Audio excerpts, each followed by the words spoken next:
नमस्कार छात्रों, एडू संगम में आपका फिर से स्वागत है। छात्रों, आज हम आपके लिए फिर से लेकर आए हैं पर्यावरण और हम कक्षा 5 से।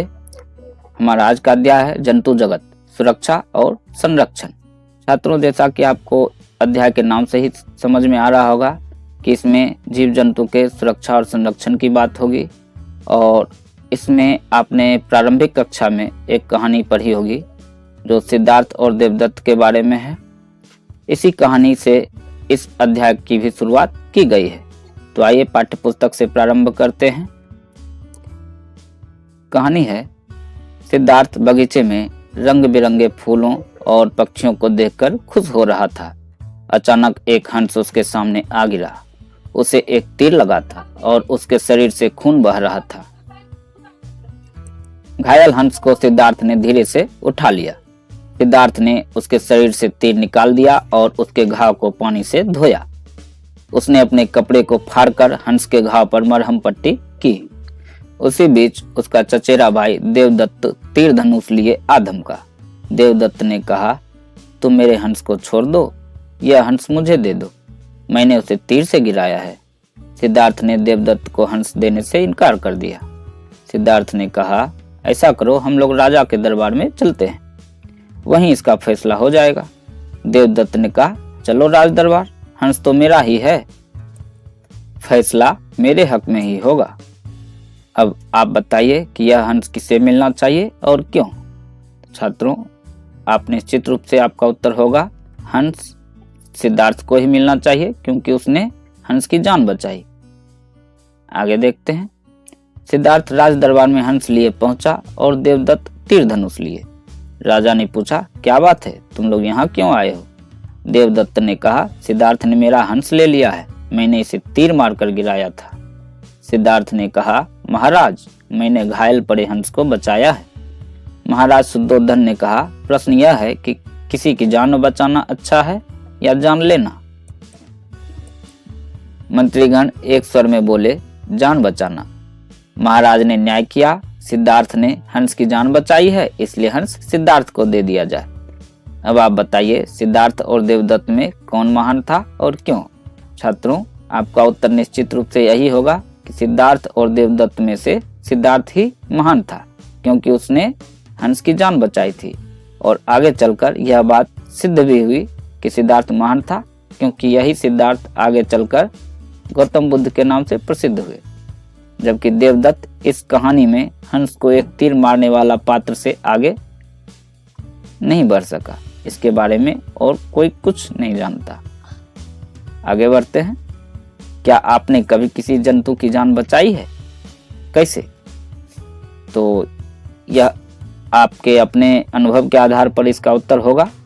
आपने निश्चित रूप से कभी अपने घर के सामने पड़े कुत्ते या बिल्ली या आपके पालतू पशु जैसे गाय, भैंस, बकरी हो, उसके बीमार पड़ने या चोटिल हो जाने पर आपने उसे मरहम पट्टी की होगी, तो यह उसका जान बचाना ही हुआ।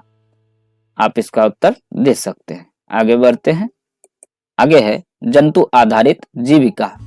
कुछ लोग जीव जंतुओं को मारकर अपनी जीविका चलाते हैं, जैसे मछुआरा मछली मारता है। क्या ऐसा करना उचित है? अपना विचार लिखिए। तो छात्रों, सैद्धांतिक रूप से तो किसी जीव को मारकर जीविका चलाना गलत है, लेकिन व्यावहारिक रूप से इसका उत्तर अलग अलग व्यक्ति के लिए अलग अलग होगा। यह आपके विवेक पर निर्भर करता है कि आप इसका उत्तर कैसे देना चाहेंगे, क्योंकि बहुत सारे लोगों की जीविका मछली मारने या मुर्गा या बकरी खस्सी को काटकर उसका मांस बेचने से ही चलती है। यह उस व्यक्ति के लिए जिसकी इससे जीविका चलती है या जो इसका सेवन करते हैं, उन दोनों के हिसाब से तो सही होगा, लेकिन जो लोग ऐसा नहीं करते वह उसे गलत मानते हैं। तो आप अपना विचार इसमें लिखेंगे। सपेरा अपनी जीविका चलाने के लिए क्या करता है? तो सपेरा अपनी जीविका चलाने के लिए सांपों को पकड़ता है और फिर उसका विष दंत तोड़कर उसके विष को एक अलग शीशी या कुछ किसी बर्तन में रखता है और उसके विष को भी बेच लेता है और फिर उस सांपों का खेल दिखाकर अपनी जीविका चलाता है। और इस पूरी प्रक्रिया के दौरान कई बार सांप की जान भी चली जाती है। आगे है, क्या उसे ऐसा करना चाहिए? तो हमारा उत्तर तो निश्चित रूप से यही होगा कि उसे ऐसा नहीं करना चाहिए। लेकिन उसके पास अगर कोई दूसरा विकल्प नहीं है तब तो वह ऐसा करता रहेगा, क्योंकि यह उसका पारंपरिक पेशा है। लेकिन यह अतीत की बात है। अब कई सारे रोजगार हैं, रोजगार के अवसर हैं।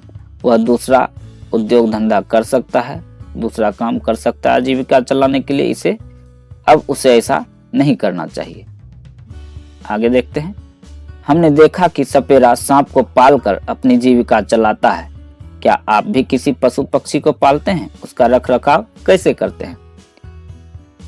तो छात्रों, सांप को पकड़कर सपेरा अपनी जीविका चलाता है, लेकिन उसे वह रखरखाव के नाम पर सिर्फ जीवित रखने भर के लिए जो कवायद है भोजन उपलब्ध कराने की, वही करता है।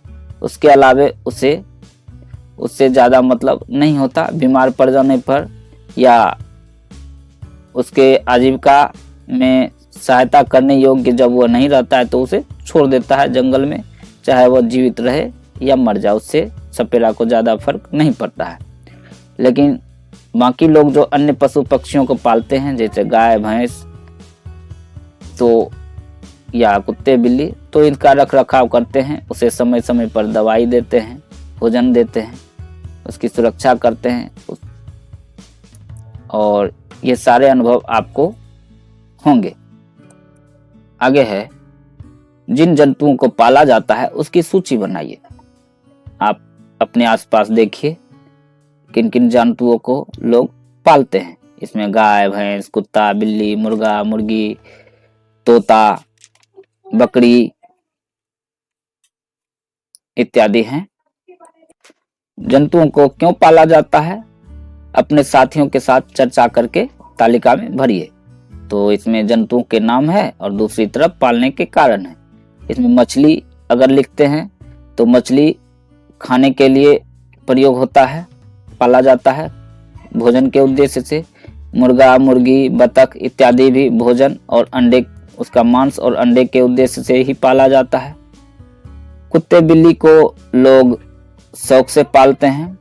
कुत्ता घर की रखवाली में काम आता है, जबकि बिल्ली ऐसा विशेष नहीं। हाँ, बिल्ली ऐसा करती है कि घर के चूहों को नियंत्रित करती है। जबकि गाय भैंस हमें दूध देती है, उसके बछड़े हमारी खेती के काम आते हैं। जबकि बकरी मांस और दूध दोनों के काम आता है। अब आगे बढ़ते हैं। बबली ने पाला तोता। बबली ने एक तोता पाला है। उसने उसका नाम सुगनी रखा। वह उसे एक सुंदर पिंजरे में रखती है। वह उसे प्रतिदिन खाने के लिए दाना पानी देती है। सुगनी बबली की बातों को दोहराकर सबका मन बहलाती है। बबली को यह सब अच्छा लगता है। बबली जब स्कूल से पढ़कर आती है तो सुगनी शोर मचाने लगती है, बबली आ गई, बबली आ गई। अचानक एक दिन सुगनी बीमार पड़ी। खाना बंद, शोर मचाना बंद, बिल्कुल सुस्त पड़ी रहती। बबली उसे जानवरों के डॉक्टर के पास ले गई। डॉक्टर ने दवा दी, पर साथ ही कहा कि सुगनी को पिंजरे से निकालकर खुले आसमान में छोड़ देना चाहिए। डॉक्टर ने सुगनी को आजाद करने के लिए क्यों कहा होगा, आप बताइए?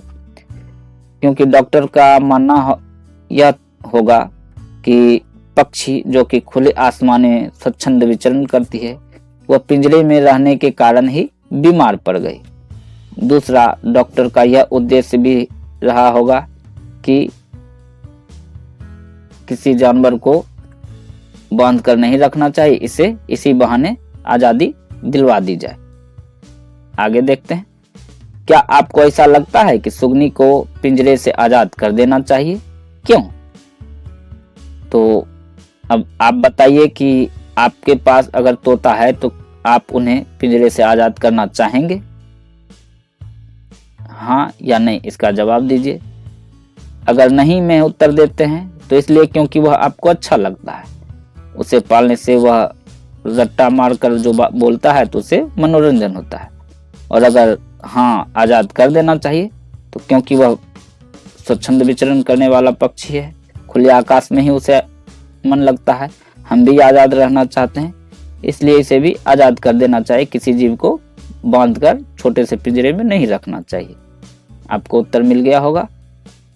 आपके पालतू जानवर जब बीमार पड़ते हैं तब आप क्या करते हो? छात्रों, जब कोई पालतू जानवर बीमार पड़ते हैं तो हम निश्चित रूप से पहले उसकी बीमारी का पता लगाने का प्रयास करते हैं। अगर समझ में आ गया तो ठीक है, नहीं तो हम जानवरों के डॉक्टर को बुलाते हैं, क्योंकि जानवरों को डॉक्टर के पास ले जाना संभव नहीं होता है। तो डॉक्टर आकर अपने ज्ञान के आधार पर उसकी बीमारी का पता लगाते हैं और उसका उपचार करते हैं। हम भी ऐसा ही करेंगे। आगे है, हम अपनी जरूरतों के लिए जंतुओं को पालते हैं। ऐसे जानवरों की हम देखभाल भी करते हैं, मगर पालतू जानवरों के अलावा भी कई जीव जंतु हैं। ऐसे जीव जंतुओं की हमारे लिए क्या उपयोगिता है? आइए विचार करें। हिरन पौधा खाता है और बाघ हिरन को। बाघ खत्म हो गए तो हिरनों की संख्या बढ़ जाएगी और पौधे खत्म हो जाएंगे, क्योंकि हिरन सभी पौधों को खा जाएंगे और इस प्रकार वन समाप्त हो जाएंगे। छात्रों, यह अध्याय थोड़ा लंबा है, इसलिए इसका वीडियो भी लंबा होता जा रहा है, इसलिए इस वीडियो को हम यहीं रोकते हैं। इसके पार्ट 2 में हम बाकी का हिस्सा पढ़ेंगे। आपको यह वीडियो का हिस्सा कैसा लगा आप हमें कमेंट अवश्य लिखें। साथ ही हमारे चैनल को सब्सक्राइब करना न भूलें। मिलते हैं अगले वीडियो में। धन्यवाद।